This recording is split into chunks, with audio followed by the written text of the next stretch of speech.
Welcome everybody to the Lights Out F1 podcast. It is episode 11 from the Austrian Grand Prix, titled What the Hell Is That?, which happened on the last lap, Max Verstappen making the overtake on Charles Leclerc. Here's how that played out. He turned in on me. Mate, there was nothing wrong with that, mate. Nothing wrong with it. What the hell is that? Now, tonight we've got all the usual segments, the 5 lights out, the checkered flag, S3 awards, the rookie award, our predictions for Silverstone. We update you on the latest in the sim racing and esports world, including the FN01 France F1 wrap-up, and we go over the Fantasy League results. Tonight we'll be talking about Max Verstappen and his race weekend, including his start, recovery. Gasly as well, he was lapped at the race there, and it was Honda's first win since 2006. We also talk about Mercedes and their struggles around the RedBull Ring, their Ferrari and their continuation with the strategy woes, and that Vettel pit stop. McLaren and they're both drivers' performance and the dynamic between the two drivers in the team. And also we'll finish it off with the penalty decision and just how long it took them to come to a decision and what we think needs to be done. Checkered flag will tell you what we think made Austria so great and how F1 can use that in future races to make F1 even more exciting. Talk about Racing Point, Stroll out of Q1 again. The Alphas, we had the youngest front row ever, and lots more.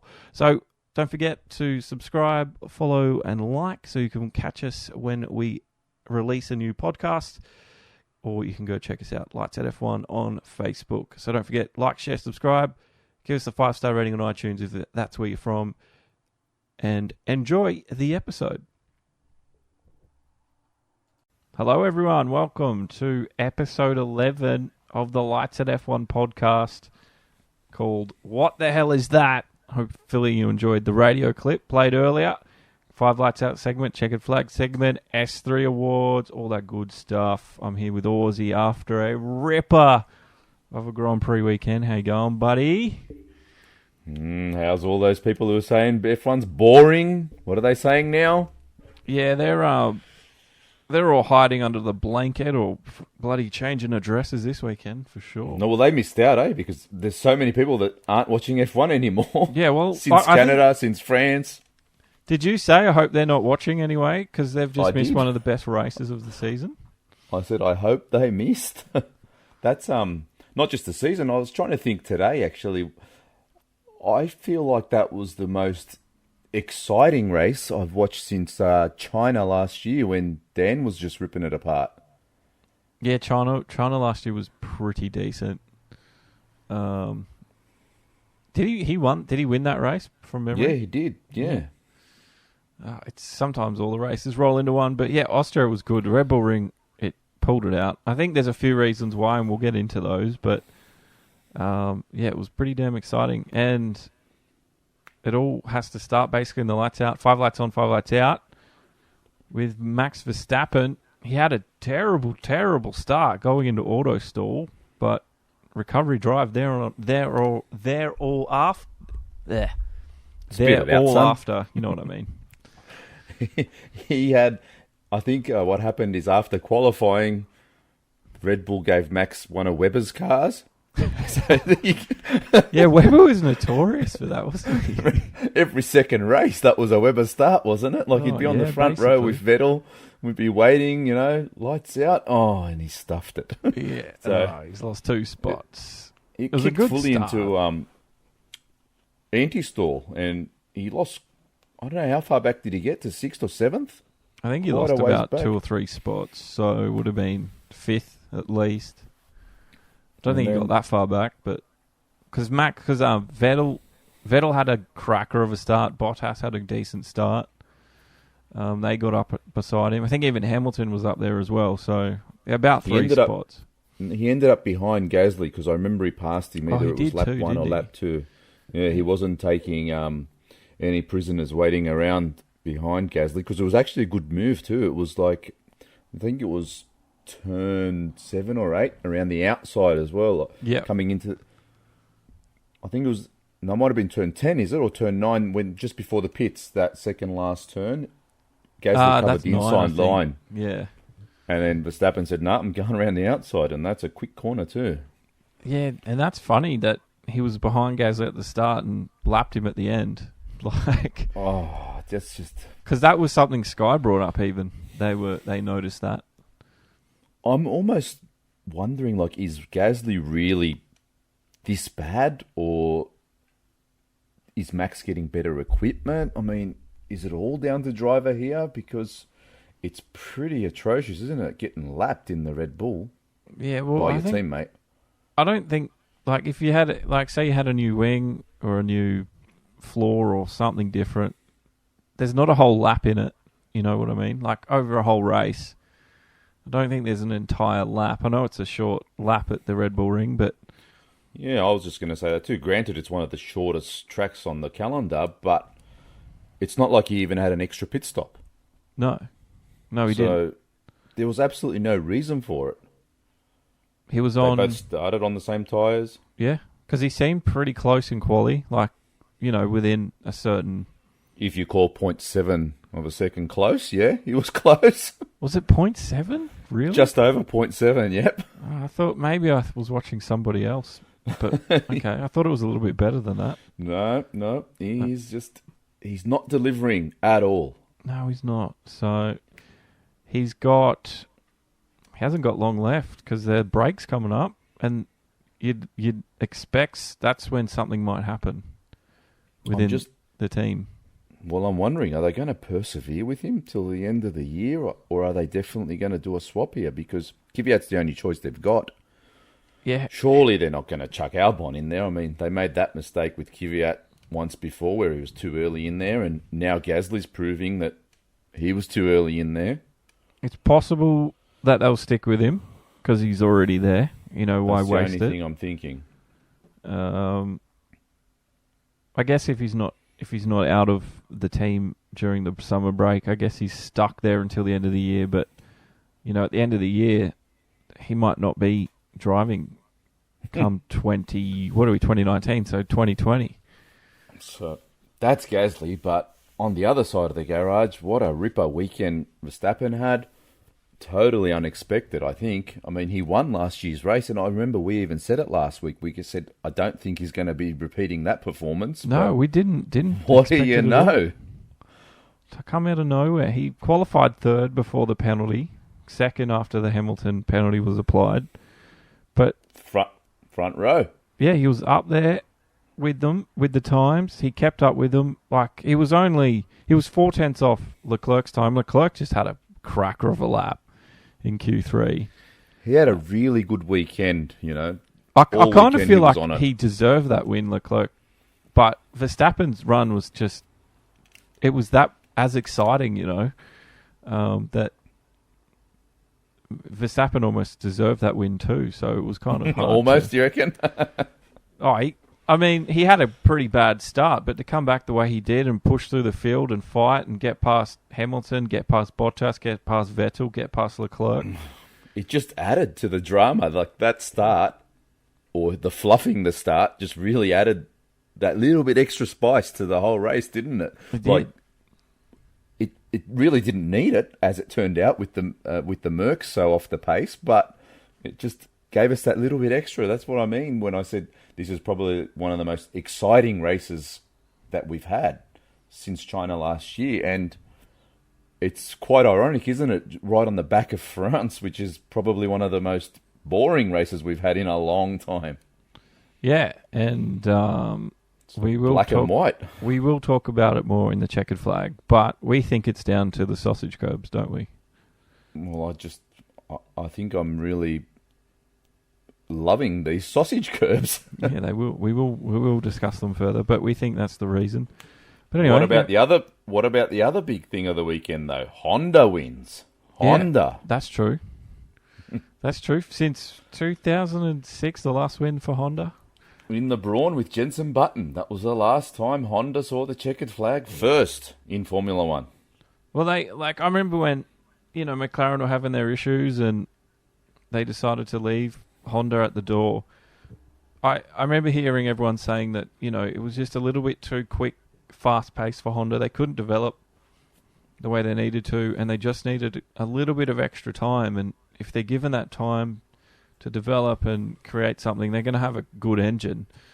And here we are, 2019, just after the Austrian Grand Prix, and they've won a race with the Red Bull team. So Honda can definitely do it, and I think all those things I heard about them needing time is very true. Look, I've heard a lot about. Well, what about what's McLaren think now that Honda's won? Where's Zach Brown now? But who to be cares? honest, McLaren are doing really well. That's what I was about to say. Because to be honest, there's nothing to say that if Honda had stuck with McLaren, that they would have won this weekend. That was just a toxic partnership. It just wasn't going anywhere. No. I think it was one of those mutual partings where it's just best for both sides of the ball to split. So yeah, I'm pretty sure Zach Brown said the same thing when it happened. Because look at where McLaren is compared to this time last year. They're killing it too. Yeah, the recovery they've made's been incredible. But yeah, we'll come to that one because I do want to talk about my beloved McLaren team. So, but you were questioning the Honda engine at the start of the year. You weren't sure it was the answer, but clearly it's working. I told you they needed to prove themselves for me to become a believer, and I can honestly say I'm a believer now. Honda believer now. Yeah, I don't think they're going to come out and, demolish the rest of the season, but they're up there, they're fighting, they've proved to be reliable as well. Oh, yeah, definitely. Have we lost any engines during a race where I think McLaren, Renault, did that happen during qualifying or practice session? Was there a fire at Australia in Sainz's car? Yeah, I remember a McLaren on fire, and it wasn't a good start, but I don't think we've seen anything since. That was a Renault, yeah. But I don't remember a Honda. No, I don't remember a Red Bull blow up. So honestly, that's all good. Engine blow ups, like we used to see back in the days, are so far and few between these days, just because they have to make these engines last so long. Yeah, and then they're not turning them up all the limit. time. Yeah, They've got all the different exactly. engine modes. So, yeah, they can look after them. But, yeah, great win for Honda. Great win for Verstappen. Gasly, not so much, but future in doubt. Anyway, that was the first light done. It was an incredible one. And before I get into the second, I'm going to remind everyone to subscribe, to follow, to like, to go on Facebook. We've got a Lights at F1 Facebook. You can follow us there, leave us questions. If you're on iTunes, give us the 5 stars. We are going to try Google Play this week. So keep an eye out on that. If you're interested for the Google podcasts, go on Spotify.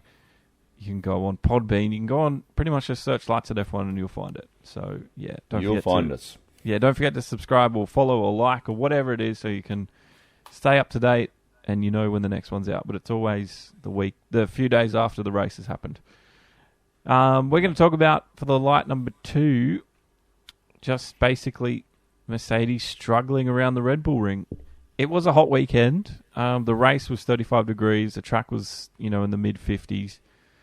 But I don't really know why they were struggling when, the tyres always seem to work for everyone else all year. But was it just down to the tyres for Mercedes this weekend, or was it something else? No, I think it was the engine. It was overheating. True. Yeah, they had cooling issues.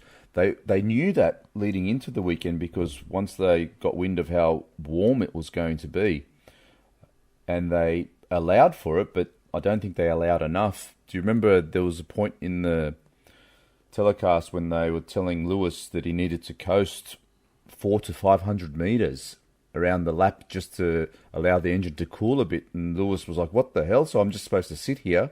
And they basically told him, "Relax, everyone else is doing that as well," but they weren't. No, they weren't, were they? No, I do remember that happening now. Yeah, and then talking about just lift. You can even his onboards. He was lifting for a lot earlier than anyone else was. So they really weren't pushing at all. Nowhere near they would have liked to have. What are Mercedes just not? Are they sacrificing cooling for aerodynamic performance somewhere? It seems like it because they did put a lot more downforce on their car this year than they previously have. So we just need global warming to happen, and Mercedes are out of the F1 championship chase. But along with the what am I trying to say? Along with the heat, I think it was 35 degrees on Sunday on race day. It was it was warm. 35 degrees on Sunday. It was actually pretty hot because I was giving Crofty a hard time on Saturday because it was 29, and he was like, "Oh, it's boiling today." And I was That's like, a heat wave in England. I was like, "Harden the F up, Crofty." And then, but then on 35, I was like, "That is kind of hot."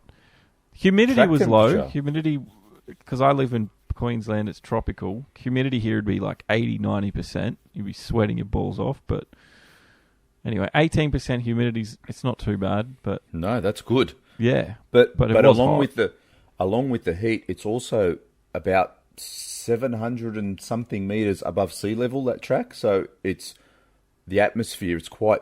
I think the Thin. next highest one is Mexico. So this. Yeah, is Mexico. possibly the Yeah, and you lose performance. As That's well. what I'm trying to say. So, Yeah. so they couldn't push as hard already, and with the thinner air, I guess they couldn't get enough cooling into the engine.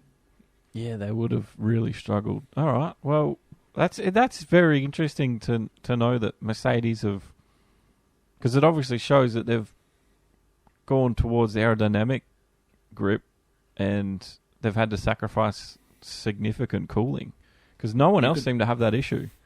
You could see all weekend how much extra Hamilton was forced to push. He was pretty ragged, like through all the practice sessions, through qualifying, through the race. That was good. That was really good. It was nice to watch. I mean, Yeah. no one expected that.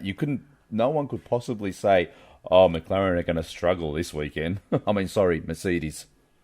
Yeah, well, we had Bottas go off on the in the practice session, which is pretty rare for just to see a Mercedes. I think we saw it happen in Canada, but still, a Mercedes two front wheels hanging by the tethers. Mm-hmm. You don't see that very often. So that was Mercedes' biggest problem. So I think it'll be back to status quo once we get to Silverstone, unless, I guess, if we get 40-degree ultra heat waves through England. Yeah, well, I'm going to be crossing my fingers, and hopefully we have a heat wave. So we need the track temp, I reckon, to be about 50 degrees. It needs to be in the 50s for some of these teams who are struggling to switch the tyres on. And if we can get the air temp to about 30, and then Mercedes should start struggling. It'll be interesting though, because it's obviously not as high there, but still at the same time, they're going to have to obviously struggle. Do you think if they did it again, they'd give the car more cooling? Because obviously they'd be able to rip parts off to open it up a little bit more. Remember last year in pre-season testing when McLaren were actually just cutting holes into their bodywork to get more air in there, so I'm sure they could do that. Yeah, well, I suppose they could. But Mercedes being Mercedes, they probably have a nice little pre-manufactured slot. They just take out a few hex screws and pops open a hole somewhere for them. Lewis did a good job of trying to rip a hole in the floor of it by going over those curves. Oh, he was constantly. ragged every corner. That's what I mean. Because, when he came in he had to get a new front wing, didn't he? Yeah, he broke his front wing. I was like, you can't complain about that, mate, because you did that to yourself. Like, exactly right. I know turn one's hard, but everyone else managed to stick within the white lines, but you were always on that yellow sausage curb every other lap. And if he was trying to get away with it anywhere else, he probably would have, but sausage curb pulled him back in. And that's another reason why we like the sausage curbs. Anyway, Mercedes really struggling at the RedBull Ring, and cooling was a big one. But how nice was it to see? How nice was it to see them struggling? It was so good. It sounds bad to say that, but just for the... But we had an actual fight through the field, and we had an uncertainty. 10 laps out, we still didn't know who was going to win. We had three different manufacturers' teams on the first 3 slots of the grid. We had Have 3 we had different that this year? manufacturers on the podium. Yeah, have we had that this year? No. No. It's always been Mercedes, Mercedes, Ferrari, Ferrari, Mercedes, Mercedes, Mercedes, Mercedes, Ferrari. So we had Red Bull, Ferrari, Mercedes on the podium as well. So It was nice to see that. And yeah, Mercedes, it sucks when you see them out so far in front, like 20 seconds ahead, which we're used to seeing. And Bottas and Hamilton are just, conserving tyres and fuel and just conserving the engine even, like turning it down because they, reliability for later on. And you're just like, this is not racing. But we saw that on the weekend and it was good. It was really good to see. That's what it was. And I also noticed with Hamilton, he was, as I said earlier, he was very ragged all weekend. But even in the driver's pen afterwards, I don't know if you noticed, but he seemed to be back to that Hamilton where I call, like, he just puts on that facade, the fake, like he's just talking to the reporter, but he's not really there. Not genuine at all. I know what you're I talking didn't about. find him this When he weekend like wins, he has this thing about him where it's just been a great weekend. The team's done great. He's focused, whatever. But when he's not on the top step, it's just like, not worried about that. I'm just going to do the next race. But he has this voice about him as well, and this tone. I know what you're talking about. That's what I'm trying to say. Like in the end, when he was getting interviewed, and I can't remember the lady's name who does the interviews at this point, but she said to him something about, it was a bit of a disastrous weekend or words to that effect. And he said, no, I finished 5th. I got points, but he's trying to make it sound like it was pretty good still. But yeah, you could just tell the way he sounds, the way he looks. Just speak the truth, mate. Just tell us you had a shit weekend. You didn't enjoy it. We'll forgive you. Yeah. I don't know. Maybe it's just Mercedes, the way they've trained him to speak or something. I don't know. But yeah, I'd know exactly what you're talking about there. So let's move on to Light 3, to the Scuderia team and our now new weekly topic, Ferrari and their strategy. I did ask during the weekend, did they get it right in France? They did, because we congratulated them on that in our last set of notes. But pretty much every other race, they've stuffed it up. And it's kind of embarrassing for Ferrari, really.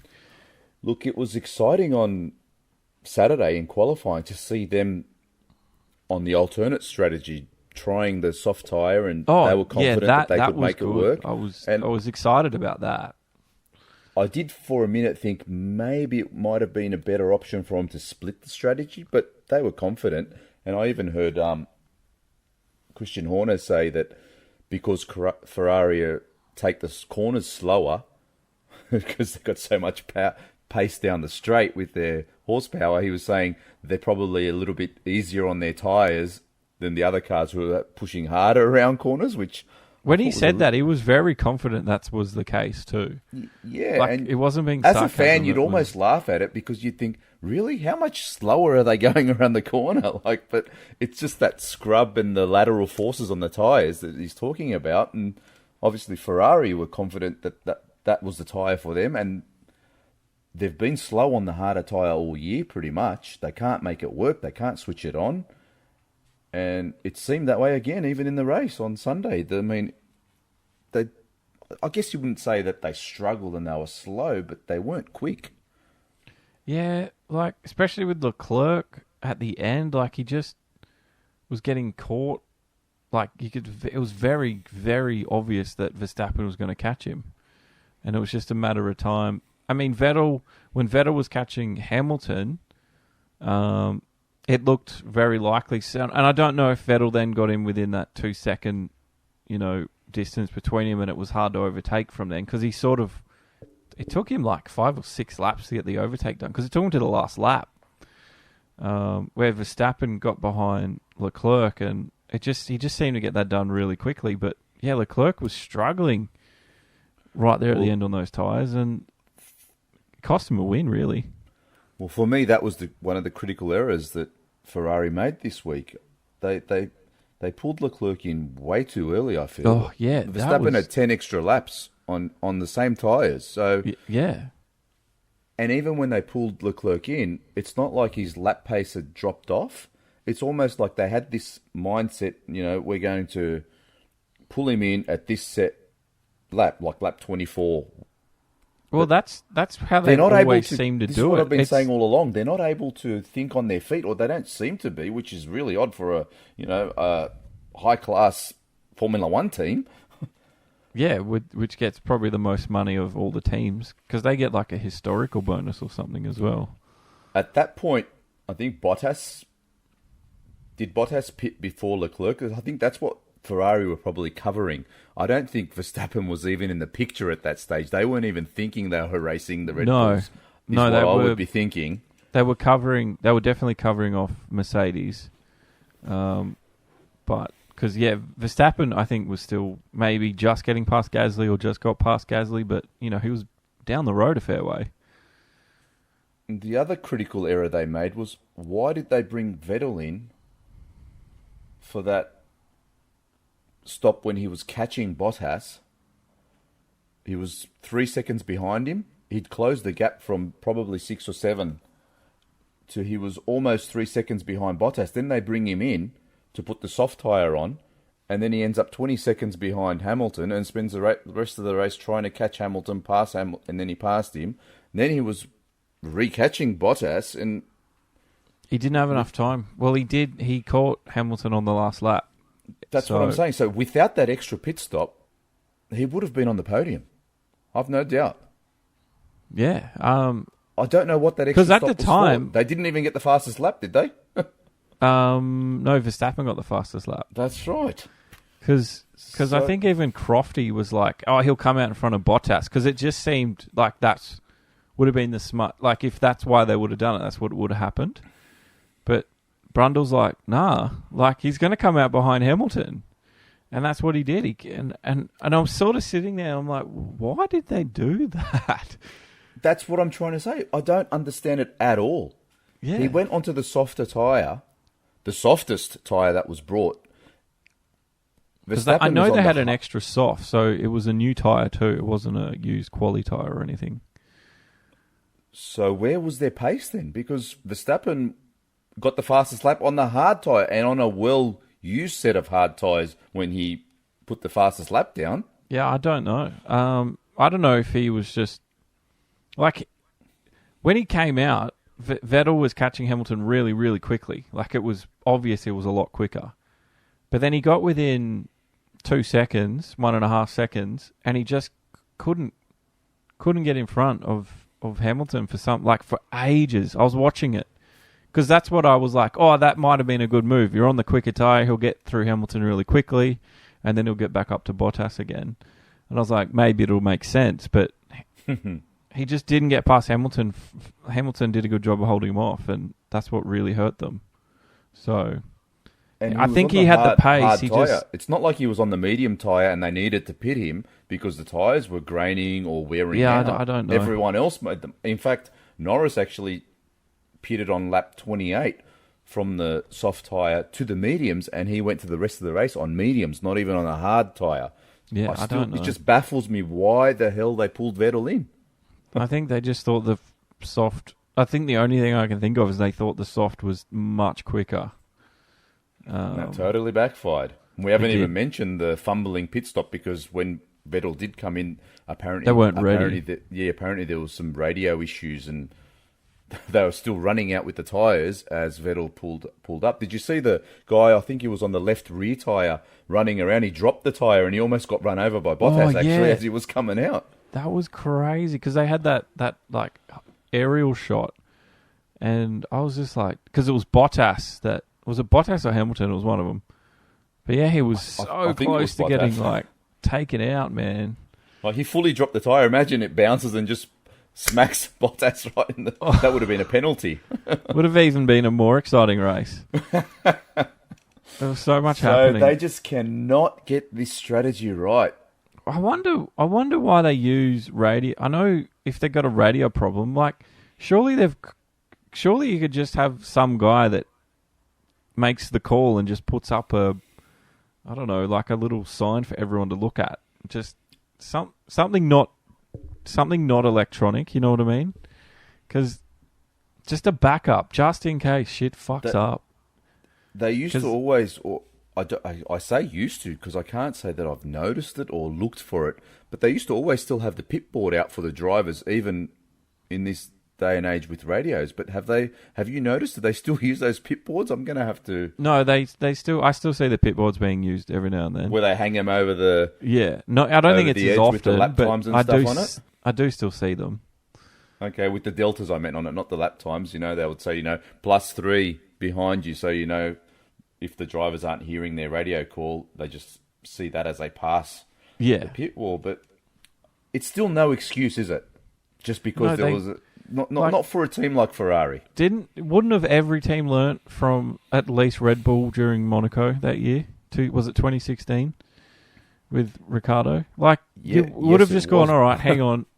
We know what happened to them. Let's make sure it doesn't happen here. Because that's what I'd do as a bloody team owner. I'd be like, we need to, I'm like, no, screw it. You can have your radio, you can have your electronic aids or whatever, but we need something that just doesn't break. Look, if I'm honest, as a fan, I actually like the human element in pit stops. I would actually, if I had my choice, I would get rid of half the people that work on the car in a pit stop and bring back that element of, he might make a mistake, or like that guy dropped that tyre the other day. It's just so robotic. It's so robotic these days, They get excited. And yes, it is a freaking amazing form of art when they get a car and turn it over in 2 seconds flat. But I'd rather see a 4-second pit stop where there's an element where something could go wrong, a lot more tension.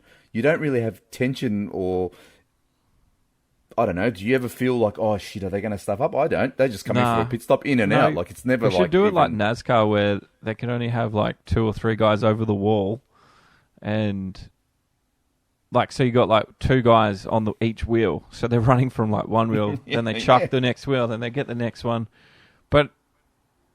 Bring things back happen all element. the time in the pits in NASCAR. I watch a bit of NASCAR, but the pits for them are a lot more exciting. I know, like you said, you see them even under 2 seconds, 1.8 or 1.5, like Williams can do, and you're like, how the hell do you do that? But yeah, it's not. It sort of loses its wow factor when you see it every single weekend from every single team. That's what I mean. My heart doesn't start beating faster as the car's pulling into the pits if it's a really intense race, on top of the graphic that I was talking to you about a few podcasts ago, where they're trying to even give that tiny little bit away that, we might have within ourselves. They're just, it's just a pit stop, basically. There's none of that old... Oh, geez, what's going to happen here? Are they going to get it out? Is it going to... Even in Schumacher era, I remember a lot of mistakes and errors happening, and sometimes it did cost the race. Yeah, but so it should. It's a team sport after all. Anyway, what's that? That's our third light with Ferrari, their strategy, and the pit stop for Vettel.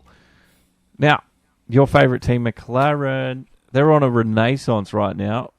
They had a massive weekend, and you've written the dynamic between them. Are you talking about just the team morale and how they interact? Because you see them on Sky afterwards talking about what happened on track, and they just seem to be getting along. McLaren is just on a massive high at the moment, and I'm loving witnessing this. I just hope that it doesn't plateau. I just want to continue them to see them continue to rise step by step by step by step, because that's exactly what I'm referring to with the 2 drivers, Sainz and Norris, being interviewed there at the end. They're joking with each other. They just really look like there's real harmony between them, and they genuinely like each other. That's what it seems like. Yeah. And there's no fakeness there. There's no tension between them.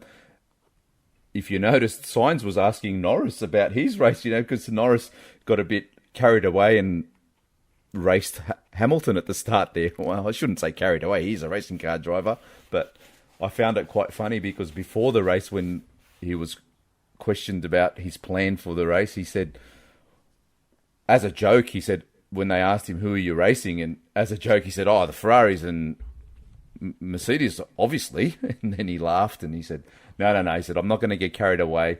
We're racing the cars behind us. We don't want to get caught up in stuff at the front there. And what happened? Once the lights went out, visor down, and Hamilton's there on his inside, he could not help himself, and he actually cost himself a spot by letting Kimi get by, and then it took him 14 laps to get back past Kimi.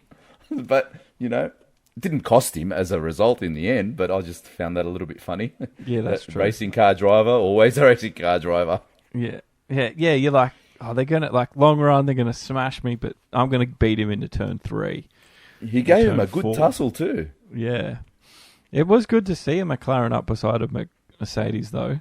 Even if it was for half a lap, I didn't care. It was just good.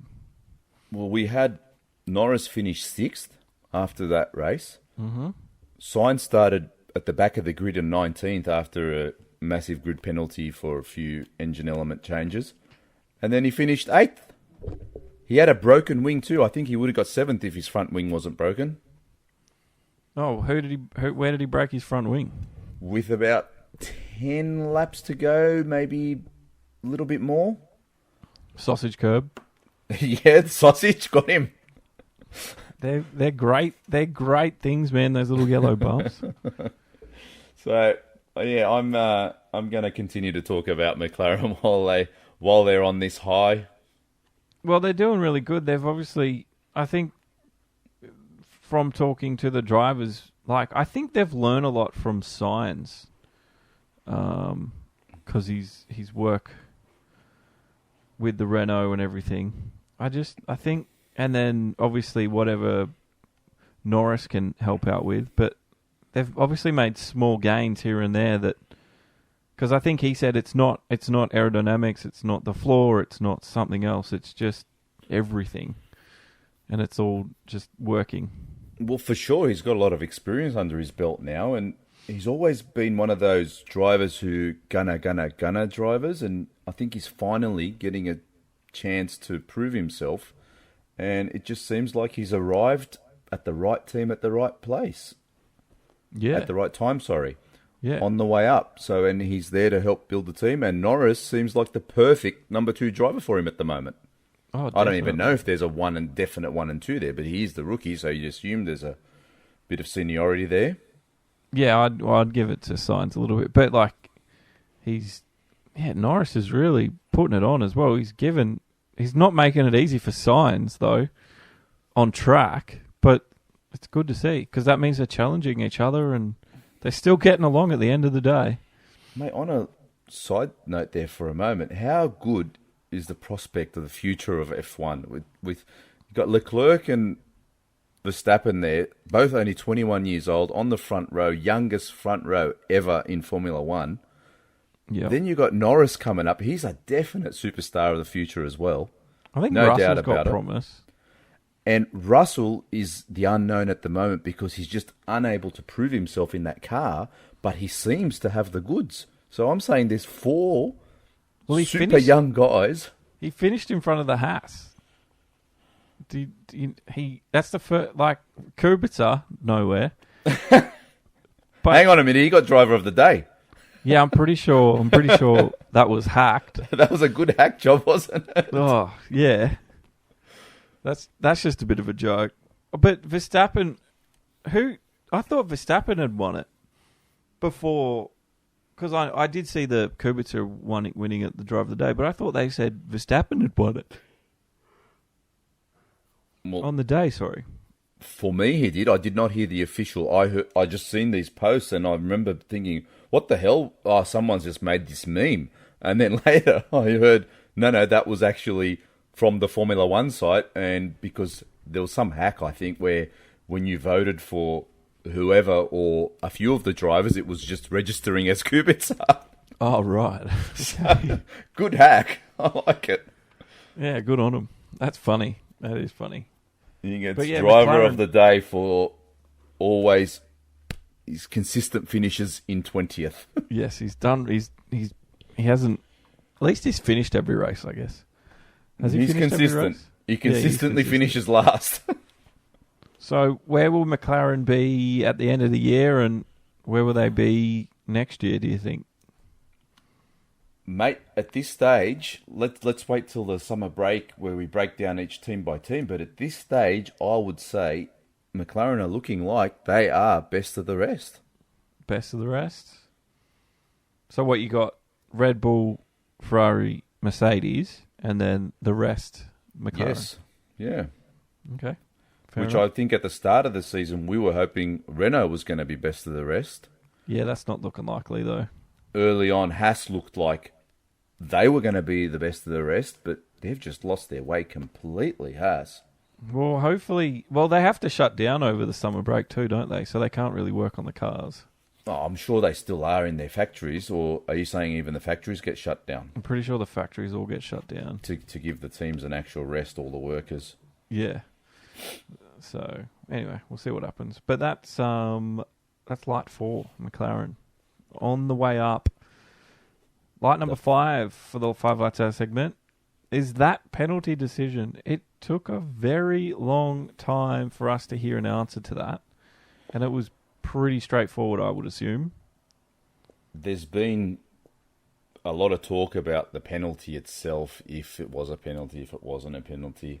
I don't think we really need to get into that side of things here. I think the call was right. As I said, I put a post up on social media, and I kind of referred to the penalty, but at the end of the day, I said, F1 is back. F1 is far from boring. That's what. Don't worry about the penalty. Just take on board and just what people have been praying and hoping for. We just got delivered to us this weekend. You know. Yeah, we did. It didn't take long to get that instant reply, thankfully. But the penalty decision itself, the way they came to that is what I'm questioning. It took them over 3 hours, I think, to hand the decision down. Yeah, well, listening to like Matteo Bonotto in the interviews, like, oh, he was pushed him off track, rah rah. I'm like, get over it, mate. Really? Like, Look, this is racing. Come on. Yeah, I get that. And if we are going to talk about the penalty, you and I probably will differ on it, because if we're saying if the penalty should have been given or not, I honestly can argue for the penalty to be given, and I can honestly argue for the penalty not to be given. So if I'm the lawyer, I'm going to whichever party's going to pay me the most at this point, because I'm pretty confident I can make a strong argument for both sides. Yeah, but like, I think I can't remember who said it, but it's not like it's a speeding fine in the pits, right? Where you have to give it. It's sort of, it's up to the discretion of the stewards to take in the whole context of the situation and go from there, sort of thing. Even if, like, you know, like he, say, pushed him off track and didn't give him room, and you could give him a penalty for that, but he was fighting for position. Verstappen had full right lock on. Like, at no point did he turn left. No, that's yes, bullshit. he was understeering, but he's going uphill. Nope. You get Nope. you get inside wheel spin. Nope. All this sort of stuff happens at that corner. You know what I mean? Now, Like, now there's you're going to so get me many talking things. about it. I'm going to argue for the opposition now, because I just said you weren't going to talk about it, but I fully disagree, because when it happened, I went back and I watched it in slow motion 3, maybe 4 times. Verstappen comes into that corner on full lock. As he comes past the apex, he opens his steering wheel back up so it's vertical. So he, about a quarter of a turn, makes contact and then locks it back to come back onto the straight. So Right. He did open it up. Now, there is a crest on that corner. So, as you said, you could be oversteering, but that's what I said to you. I don't really want to argue the penalty itself or if or why. My biggest issue with the thing at the time was I don't want it to be a penalty, because that was a freaking awesome race, and I didn't want the win to be taken away from Verstappen. But they set a precedent in Canada. They're two completely different incidents, yes. They're not comparable, but they kind of are in the sense they took that race away from Vettel for something a lot of people believe he was out of control, yet here they didn't follow through and do the same thing again. So that was my only issue with the whole thing, that we set a precedence in Canada. So what, are we setting another precedence this week? Or are we just murking the waters? I get your frustration, I honestly do, about the precedent thing. But you could argue they're two different things, because one was an overtake and one was Vettel. He just made a mistake. And it was his actions returning to the track, not his actions during an overtake, that caused it. So, I mean, it's a precedent, but they're different situations. I mean, if you had Verstappen make a mistake and push Leclerc off the track, then I think it would have been a penalty. But that's not what happened. But people are arguing that when you're talking about opening up the steering wheel. That's what I'm saying. That's what I'm saying. They're different situations completely. One's an overtake, one's a mistake. Like, they're not the same thing. It's into a completely different type of corner. It's on a different track. I don't know. I didn't want to see the penalty happen. I would have bloody stopped doing this podcast and start watching F1 if that had happened. Oh, here we go. Another one of the ones who's going to stop watching F1. No, I just didn't want to see the stewards ruin what was a good race. And what I thought was a well-deserved overtake. 100%, you know. We need to allow hard racing. But the thing is, we can't not allow it at one race and then allow it at this race. Like, we need some consistency here. Vettel was ruled to be deliberately crowding Hamilton against the wall there. Now, Verstappen crowded Leclerc against the limits of the track. There's no wall there, okay. But if there was, he'd be in the wall. So but there wasn't a wall. I'm just trying to say, but it's the crowding rule. So it's but doing it was an overtake. It was the inside car. Like, you can do that. When you're the inside car, you can dictate the track. You know what I mean? Like, if you turn into me and I'm on the inside, you're at fault, not me. But especially Leclerc if I've got my nose ahead. Leclerc just took the wide line. He didn't turn into Verstappen. Verstappen went out to Leclerc. That's what I mean. He can dictate the line now because he's got the overtake done. No, he didn't have it done. They were side by side. He wasn't in front.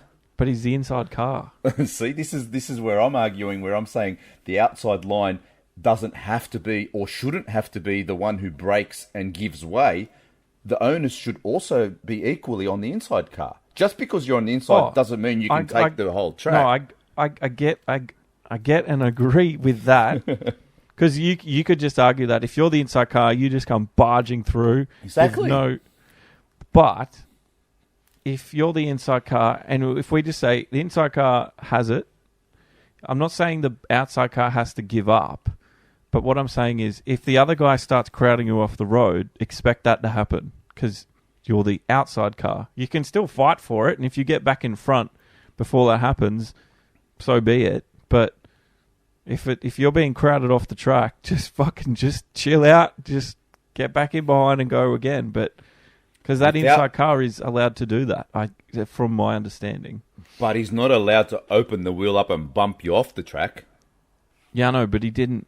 But he did. Yeah, you reckon he did? I did see that slight adjustment, but I reckon that's due to that corner. Yeah, but for Vettel, it wasn't that. For Vettel, when he did that, he was in control and did that on purpose. Yeah, I know. See my point? We both. You just want to argue that we both agreed with the outcome. Should be, well, in that case, then the outside car should be 50-50. Then you just, it's no penalty. Well, did you see the immediate lap before it when Verstappen tried the same move and they went around that corner side by side? Verstappen took the corner a little bit tighter. He kept his car turning. Leclerc was on the outside, even had a wheel on the curb, his left-hand wheel on the curb, but he got the drive out of there and he beat Verstappen down into turn 4. Yeah, the difference was he didn't have because Verstappen had got his nose in front at the right point. So the difference was that this time around, Verstappen went in that little bit extra deep than he did the previous lap, which made him kind of miss the apex compared to the way he had been taking that apex. And then he pushed Leclerc. So, like I said, I could argue both sides of this, but... Yeah, I think we could all night. So let's leave that there. But what I had a bigger issue also, again, comparing to Canada, was they took 4 or 5 laps to bring the decision down and gave Vettel the penalty, right? Yeah. Here, it took them 3 hours, and they wanted to hear from both drivers. So again, I'm talking about consistency and protocol. So if you're going to hear from both drivers, let's do that every time then. Yeah, that's true. We should. Or if you're going to hand a penalty down without hearing from the drivers, let's do that every time and then give them the option of appealing if they want to.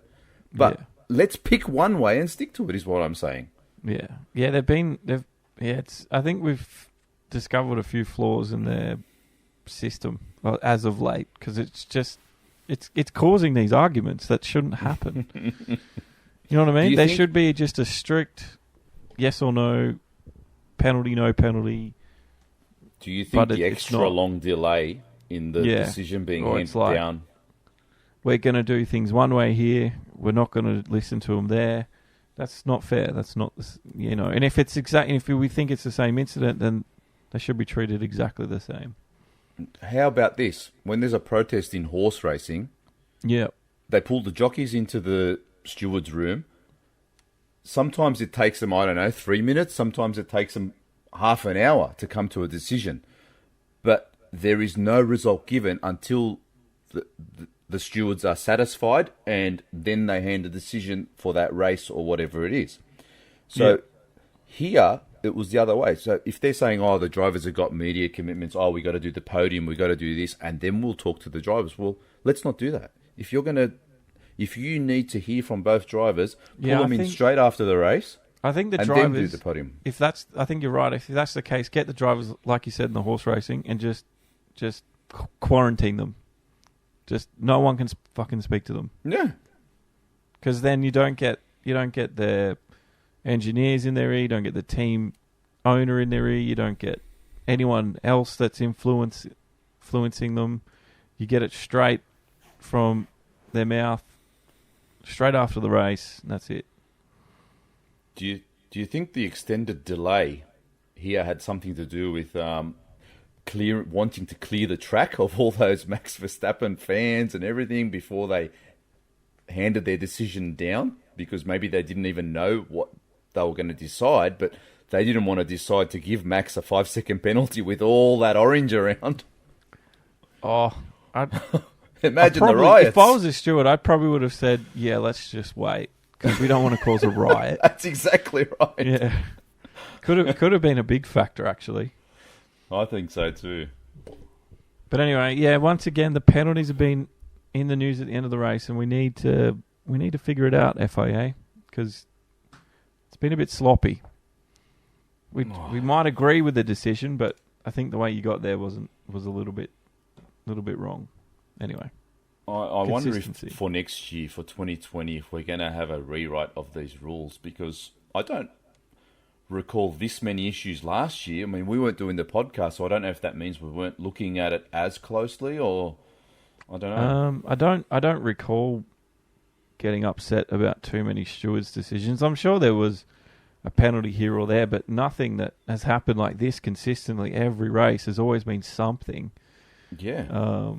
And it's just getting a bit ridiculous now, where it's either we have to be black and white to what the book says, or we can interpret it.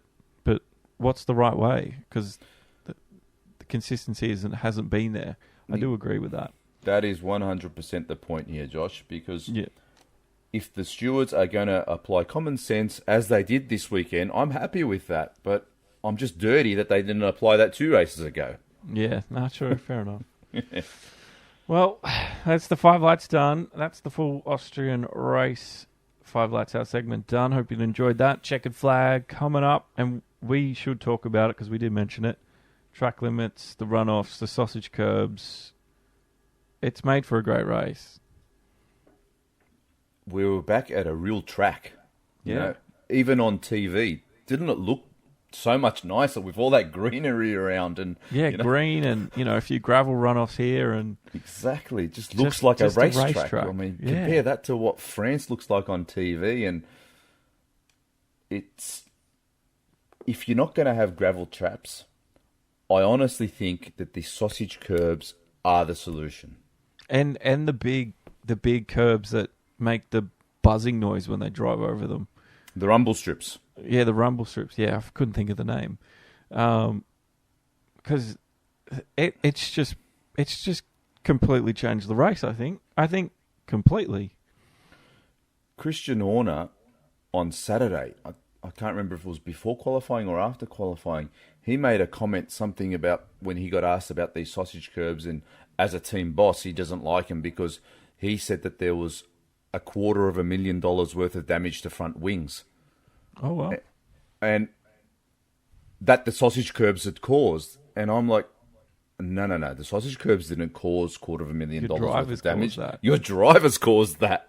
The Yeah. drivers are the ones who are pushing the limits. Now, if we had this at every track, they would soon quickly learn. You know, when Christian Horner's getting up max for costing him $100,000 every time there's a new wing needed on the car, he will soon learn to just back off that little bit. Yeah, and it's said every week. They're the best in the world. They can learn to keep it within the white lines. So Just as they know how to push it to the absolute limit. That's exactly right. yeah, so they can find that perfect balance between, going just outside enough to get that little tenth here and there, but just keep it within enough so they don't hit the yellow sausage curb and break a wing. How many cars did we have written off at Monaco this year or at Baku? Not Exactly. many, because They keep the them walls are there. They know how to keep them out of there. Exactly, and they run them very tight where they're like even sometimes scraping up against the Armco barriers and sparking it up, and even the Wall of Champions in Canada had a few marks on it, but they push it every single time. That's why I'm saying I love the sausage. Yeah. And it was kind of it's kind of the right place to have it too, being Austria sausage and that right part of the world. Well, it's such an easy solution. You know, we've had so many people suggest, why don't they do it like sim racing, where this is Formula One, it's so easy to do. Just put some sensors in the car. Once all four wheels are off the track, they can just automatically slow them down for 3 seconds or take but away there's some no- horsepower. But There's no consequence to that. You know what I mean? oh, there would be if you're in a fight with someone and all of a sudden your car loses 150 horsepower and you can't get the Yeah, but power you don't- down. But you it don't could lose also be 150 dangerous. horsepower for the whole race. You lose it for 3 seconds, where if you hit a sausage curb and crack your wing, you've lost that for the whole race. Yeah, well, that's what I'm saying. This is just such a simple solution. Yeah, I think it's perfect. Because And gravel I- traps aren't allowed because they're dangerous, because it might flip a car. I mean, when's the last Yeah, that's- car that flipped? Brundle in the 90s? Oh, well, Alonso, Melbourne.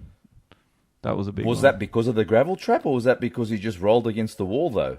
I'm pretty sure the gravel flicked that car over. He crunched his car into like 3 or 4 cars and went up in the air, and he just tumbled away down there from memory. It wasn't a gravel trap that flipped him, I don't think.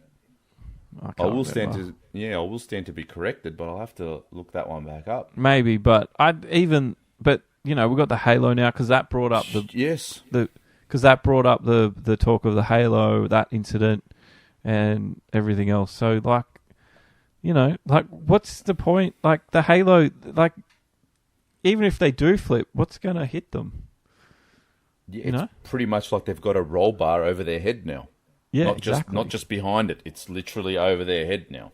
Yeah, so anyway, I don't want to see anyone die, but But it I promotes good racing. When you does. when you can enforce the track limits, it promotes good racing. yeah, we saw that totally in Austria. RedBull Ring put out the best show we've seen in a very long time, and it also had what you called the Q1 bank up. Yeah, it's getting a bit out of hand. I mean, Q3, that was in Q1, sorry, but at the end, when we're getting to the end of these qualifying sessions, everyone wants, obviously, the best of the track that it can be at that moment, so they're all waiting for the last minute, sometimes last seconds, for that last flying run, and we had like 3 cars banking up before. And that's a blind corner too. This is the Kvyat incident, if you're not following. Exactly, Kvyat come flying around there, and Russell was pretty much parked on the racing line because there was another car in front of him who had another car in front of him. So Kvyat had to just swing it left and go way off the track. Firstly, it was dangerous as. Secondly, he missed Q2 because of it. So it was costly, but it's just becoming a bit ridiculous, this bank up and all these drivers. Like, there needs to be something done about it. Maybe they need to say, once you're out there on the track, you need to keep to a minimum speed or something. Like, you can't crawl to 30 or 40 kilometers per hour. Yeah, well, like Red Bull, those last 2 corners, because especially 9, that's a blind turn in. You know, like you get to that corner, you have to be racing, basically. And because that would stop lately. People slowing down the last 2 corners. If you get to turn 9, you have to be on it, sort of thing. That's where you're starting your lap. That's correct. Yeah. Half the time, these drivers are actually even compromising themselves because they have to wait for such a big gap so that they don't get the aero wash from the car in front. So they're compromising themselves with their tyre warm-up, preparation for that flying lap. So it's just, I just feel like it's getting out of hand. It's like a car park before the second last turns. Well, I think it was exaggerated a bit at the Red Bull Ring, but we'll keep an eye on it at Silverstone and see what happens there, because that's a bit of a longer track. Imagine if Kvyat come around that corner and just planted Russell just fair and square right up the backside. They both would be in hospital, I reckon. And none of them would be racing on the weekend, because he was flying, man. Absolutely on it. Well, and it also cost him. It did. You know, Did it? It cost him to get into Q2. I thought he got through. No. He went way off the track. Oh, he did too, that's right. Yeah, he didn't even get a good enough time in. Oh, well, that's just how things happen. And the other thing I wanted to mention was your mate Stroll out in Q1 again. Oh, my mate, yeah. Well, both the racing points were out in Q1. They've really got nothing at the moment, do they? No, I think the whole restructure there and whatever has really hurt them. Yeah, we mentioned it last week, so we don't need to, but just bringing it up again, but they're not doing very well. They need something. But Perez did get 2 positions in the race. Stroll didn't get a single one by the end. So, you know, at least Perez improved a bit. A bit. But it's not looking good. But the Alphas, man, they turned it around.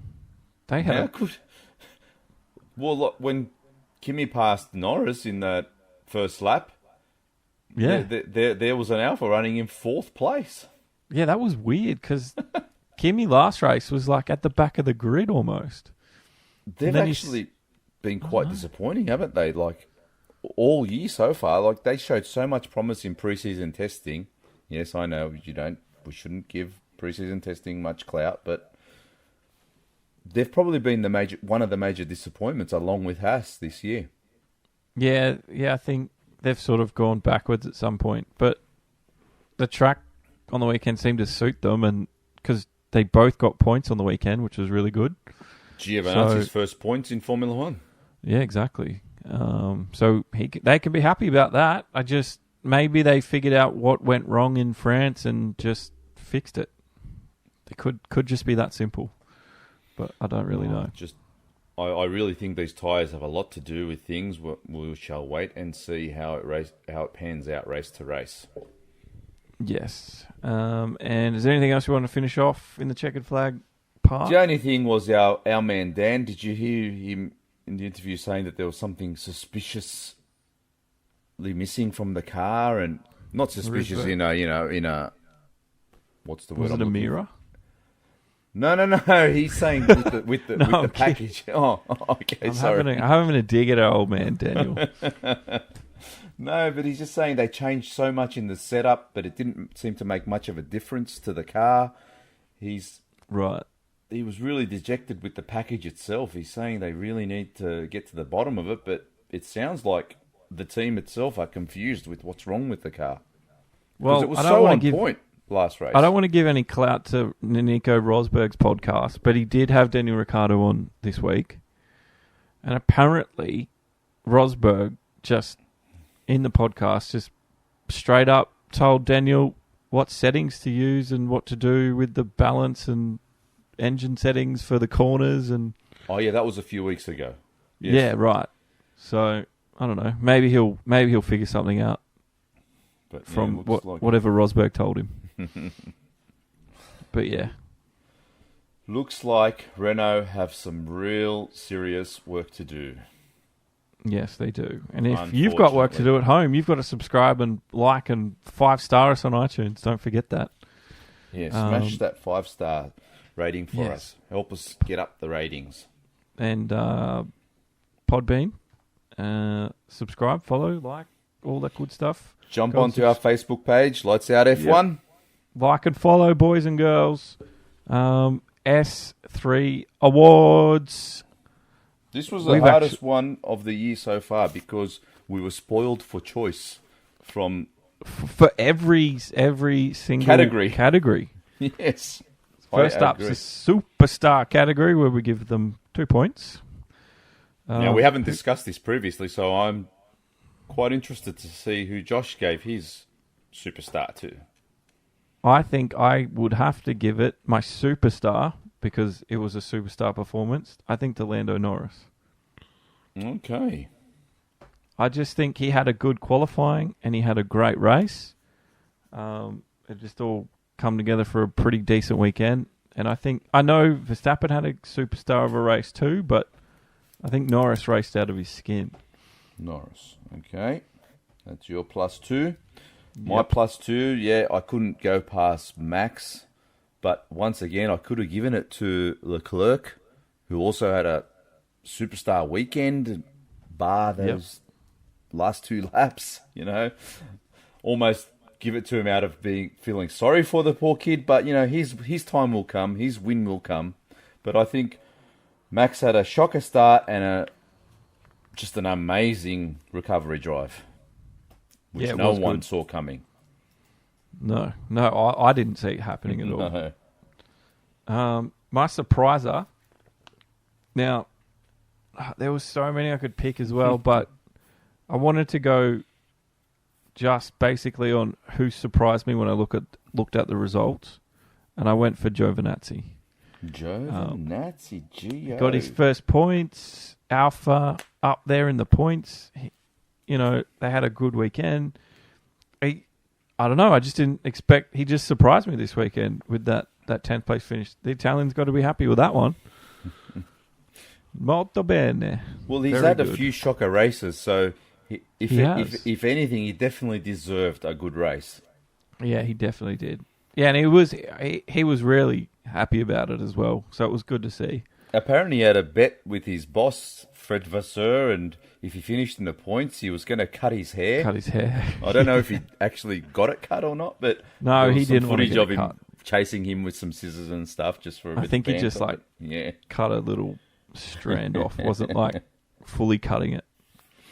So, in the namesake of these awards, the superstar, the surpriser, and the stinker. Now, the surpriser, you know, we said we could give so many people. What if I gave it to Hamilton for finishing 5th? We never thought that was a surprise, right? That is a surprise. But no, I'm not doing that. I had to give it to Sainz for 19th to 8th on finishing. That's pretty good drive, man. That was a good drive from Sainz. See, he could have been a superstar drive too. Yes. So, but, you know, anyway. Like I said, it was really... We struggled, didn't we, in France? There were a lot of stinkers, I think, this weekend. Let me get it out of the way. I just got to give it to Gasly. He stinks. Fair enough. Yeah, he got lapped. Can't get lapped when your teammate's winning. Like, Kenya. It's so bad. I don't know what's going on. Like I said to you, I almost want to say he can't be this bad. It has to be something wrong with the car, but I don't know. Yeah, I think it might be just... I don't know. I think he's just struggling because, like you said, it was 7/10 in qualifying. That's a huge amount of time for someone to find. On a short track, it's massive. Yeah, that's a massive amount of time. So he's doing something wrong. There's 11 turns, man, in the whole track, so, you know. It's only a minute, 2-3 seconds. My stinker, I was going to pick Magnussen, but I flipped it and I went to Stroll. Hey. Just because because Perez was 13th, he was 14th. Perez finished 11th. Stroll didn't even go up a spot. I could have even given my surpriser to Russell because he kept Magnussen behind him the whole race. But anyway, my superstar Norris, Giovinazzi, and then it was stinker was Lance Stroll. Not a good weekend from him in the Racing Point. I think he had the worst one. And then it would have been Gasly close behind. You know me, I was glued to the Formula 1 whenever it's on. You could have told me, where was Stroll this weekend? You know, hardly noticed him even. You know, he was just... Well, I didn't even notice Perez, to be honest, but the Racing Point, I don't even realise they're on track sometimes. Maybe that's why they're pink, eh? So you can at least see them. That could be it. I mean, we saw a lot more Williams than bloody Racing Point. Hey, man, you know, it's good. We should see some of the back teams too, you know. Like, we don't see much of Williams. And last race at France, apparently, Kubica and Russell had a good little tussle. And I saw some replay footage online where Russell overtook Kubica, but we didn't see that on the world feed. No, we didn't. It goes down to the director that's doing it too. I don't think it's Sky either, is it? It's from the track, is it? No, yeah. Sometimes, like, I know, like, for instance, with Le Mans, because, you know, the WEC, at Le Mans, they have their own, like, France is a local French station that does the direct for the WEC, but where the WEC does most of it. But I think in F1, I think we have the same company that does every race, where sometimes it used to be, you know, there might be a local TV station that does it. I'm not sure if that's the case still, but okay. But I've just noticed sometimes, like, the directing on TV, it's not always consistent. But anyway, what I did notice this weekend, and it actually annoyed me a bit, was with Max and his super moves that he's pulling off in those last 10 laps. I don't know if you noticed this, but just as he's pulling the move off, the director would switch to the crowd and show us all the orange, and I'm like, yeah, we know they're there, but just show us the end of the move before you go and show us the crowd. Like, true. It was really annoying me. I did notice that too. That could have been just the cameraman pointing it at the camera, and he had no other camera to pick. Oh, I can't wait to see what Zandvoort's going to look like next year. If we've got that much orange here in Austria. Oh, it's going to be good. It's going to be so good. Rookie watch. Mine, I think, is getting his first point for the season tonight. Is Gio? No. Oh, you're giving it to Russell? Yeah. Okay. I think the fact that he kept Magnussen behind him and finished in front of Magnussen is points enough. Especially, he's in a Haas. Magnussen's not a slow driver, so I don't know. It was just one of those unnoticed things that went on, and I thought he did pretty good. That's a fair call, but I'm going to give it to Norris. Fair enough. I think he's going to win this rookie of the year, I think he might win it down. too. I mean, unless he has a massive slump in form, he's got something, that kid. It was funny because Norris is one of the ones we weren't sure of at all, but he's really shown us up.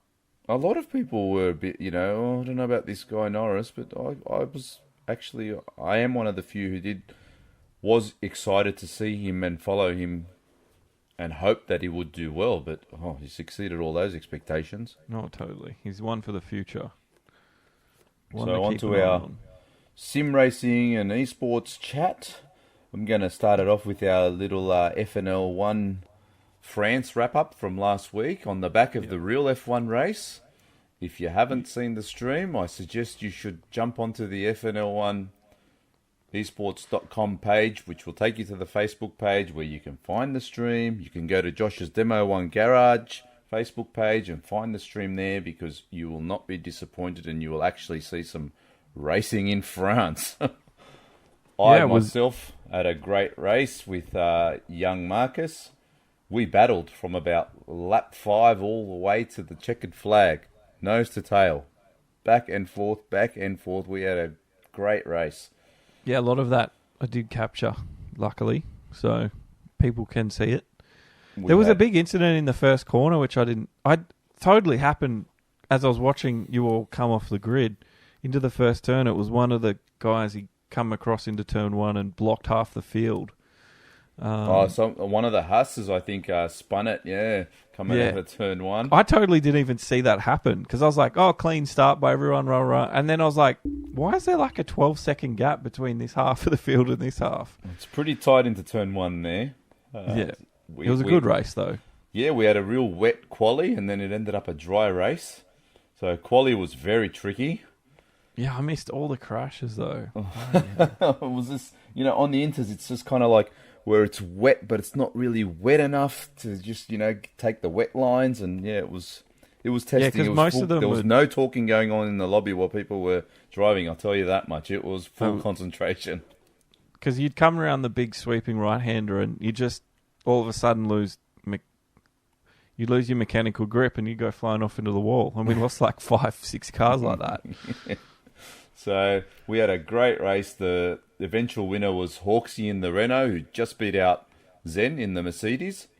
Yeah, and BP had a bloody blistering pace in the wet, though. And even he had a great race. I mean, he's one of our rookies for the season, and he's got his first podium. And yeah, he got the podium through Q3, and he was up there, and he got pole, didn't he? He got BP? Pole. He did. Yeah, because he had the pace in the wet. He had time that, not even Zen, the favourite, could find the time that he did. It was amazingly quick time from BP. So it was all round. It was very exciting from quality to the race. That's why I said to you guys out there, if you haven't seen it, and if you've never watched e-racing before, or if you think, that's just a game, do yourselves a favour. Even if you don't want to sit through all the qualifying, we did have some technical glitches as well, where the game froze and we had to restart, so it does get a bit drawn out. Just fast forward to the race and just watch it. I guarantee you'll enjoy it. But I did tell everyone on stream we weren't going to F1 2019 until Silverstone. That's now changed. Yes, we are going to do Austria race next Friday. Not this coming Friday, next Friday on the 12th. We'll be switching to the new game because we are sick of all these glitches that we've been having. And the word is with F1 2019, which, by the way, is out and a lot of people have it and it's all over YouTube. They've got dedicated servers for online lobbies, so hopefully that should be half of our problems solved. Yeah, and hopefully that'll stop me from dropping out halfway through a good race, which did happen a couple of times for just unexplained reasons. So let's just hope we put on at least a good race as what we saw this week in Austria next week. Yeah, and if you don't have it yet and you want to go buy it, it is cheap on Amazon because I've only just ordered it on Amazon myself. $69. If you're one of the people that are late to the party and you're looking to save a few bucks, check on Amazon. Look, if you love F1 and you love, to have a little bit of a go, even with the few issues that Codemasters had, but they are the official F1 game and they do a pretty good job overall. We do have to check out, I haven't mentioned this to you yet, but we have to go check out the Racing Room update where they've added the Formula. Oh, yeah, that's that thing I spoke about a few podcasts ago, yes. Yeah, we need to go check that out and just see what that looks like. But anyway, that's a different story. On to the Fantasy League. We had that over the weekend. You can still join it as well, don't forget. We'll have to put up the code on the Lights at F1 podcast page. But Aussie's caught me up a little bit because he used the wild card this weekend. I used my wild card. I cleaned my team out. And that means you can start afresh. So I'm not going to use it until the summer break. I think the race after the summer break, just to see what sort of dynamic changes happen. But Who'd you put in for this week? Well, I cleaned my team out and I put in, because I believe the way this works, this game, is every week before qualifying, you're allowed to make one free change. And from that point, every other change you make, I think, costs you 10 points. So you're minusing 10 points every time you make another change. I should really sit down and read all of these, how you get the points and how you lose points. But so I decided to use the Joker and just cleaned it all out and started from scratch. And I put both the Ferrari drivers in, which Vettel got me 27 and Leclerc got me 35. I put both the McLaren drivers in. Sainz as my turbo driver, and he got me 34 points, and Norris got me 20. And I put Kvyat back in my team, and he only got me 1 point this week. And I had Ferrari as my manufacturer, and they got me 72 points. So I had a whopping 189 points this week. So that's my best score ever. Yeah, I only got 154, but I was saved because I had Verstappen and I had Sainz as my turbo, but I only had Ricciardo, Magnussen, and Kvyat, and they only got me 9 points, all three combined. But I did have Mercedes, which got me 62, so they were 10 points off Ferrari. Renault suckered you in, didn't they, after that performance in France, and you put Dan back in? Yeah, I was like, yep, they're gonna be up there this week, but totally at the back. And Haas were nowhere, so Magnussen got me nothing, and Kvyat he got me a point at least, so he didn't lose me points. But I got 154, and you've caught me up in the Lights Out F1 league now, haven't you? I'm about, I was, I think, over F1 100 Friday points night, then. behind you, and now I'm like 40 points behind you, I believe. Oh, yeah, you're in 9th spot, I'm in 7th, and Bethany's still in top spot. She's in front by 38 points over She's a machine, isn't the Boom. she? Every week she's got a good team. Oh, I don't know. Maybe we should just copy what Beth does. Well, then we're never going to catch her. We got to find something that's going to catch her. No, it's true. And then Jimmy's got Rick Rogers in 3rd, so he's got 1361. So yeah, still time to catch up because they're only in game week 9. But who's coming last? Well, there's probably a few of the guys who just have given up, I'd say. I think, yeah, there's a few here. I think Sean's got a couple down the bottom. Army Tapau's got a couple. Anyway, that's the F1 update. We'll put the code out on the Lights Out F1 Facebook if you want to join that, and you can play along from game week 10. I also will mention the F1 Play app. I only just discovered it. Yeah. They've been using it. It's been going off since Melbourne, but basically it's a bit like what we do where we predict the finishing positions and stuff. But you get to finish. You finish the top 3, and then they ask you how many people will finish the race, if there's a safety car, the winning margin, who will be the first to retire, if anyone. And then they give you a set of 5 drivers and go, who will finish first in this lot, and then another one who will finish first in that lot. I didn't do too well because you can change right up until the race. So I actually changed my podium positions from what I've actually had on this podcast. So I didn't get any of the podium. I didn't get the fastest lap. I picked Leclerc, but it was Verstappen. I did get the first finisher in the top 5. I picked Norris from a bunch of 5, and he finished in front of whoever it was. And then I picked Joe Venazzi in a bunch of 5, and that he finished in front of those 5. I said Magnussen would be the first to retire. I said there'd only be 17 finishers. I thought there would be a safety car, but I did get the winning margin.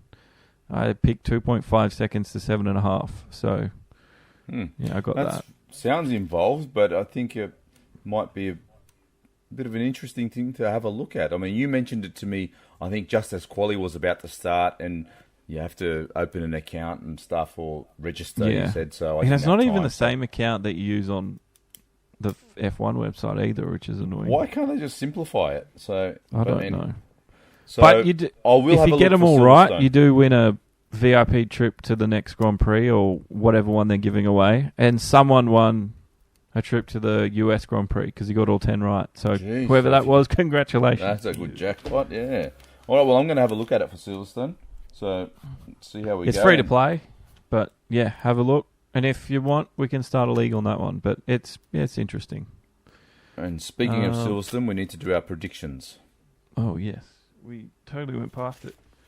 I do have them ready. I think it's going to be Mercedes resurgence, though. I just don't think it's going to be that bad unless it's warm. But I've gone first will be Hamilton. Second, Vettel. Third, Verstappen. Let's just say that happens. And then fourth, I've chucked in Charles Leclerc. And fifth in Bottas. So, yeah, I just don't have faith in Bottas at the moment. He just doesn't seem to be able to pull it out when it matters. So tell me them again. You got Vettel, Verstappen, Leclerc and Bottas. Okay, Leclerc and Bottas. All right. Well, as you say that you've got no faith in Bottas, I'm putting him on top. Nice. I'm putting Leclerc in second. I'm putting Vettel third. I'm hoping Hamilton, a little bit of form slump might continue and he might finish fourth. And Norris in his first home F1 race for fifth. Okay, that'd be good. That would be good, wouldn't it?